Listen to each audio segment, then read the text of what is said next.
Hello guys की खबर आपनालोকৰ आशा কৰিছো আপোনালোক সকলো ভালে আছে।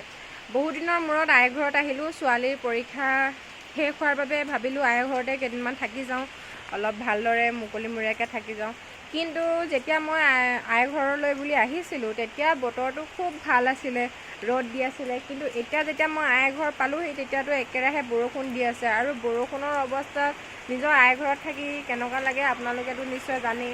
আৰু সকলো মহিলাৰে মন যায় ন আই ঘৰত ফুৰিবলৈ আহিবলৈ। ল'ৰা ছোৱালীৰ যেতিয়া এক্সাম শেষ হয় তেতিয়াতো চবেই সেইটো এটাই সপোন দেখি থাকে যে আই ঘৰত থাকিবলৈ যাম।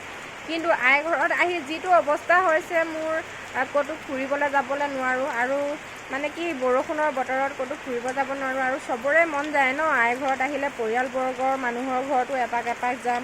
কিন্তু যিটো বতৰ, এই বতৰটো চাওক, মই আপোনালোকক দেখাই আছোঁ। এয়া একেৰাহে বৰষুণ দিয়ে আছে আৰু সেয়াই কি কৰিম, উপায় নাই। তো আহিলোঁ আৰু আই ঘৰতে সোমাই আছোঁ আৰু ক'তো ওলাই ফুৰিবও যাব নোৱাৰোঁ।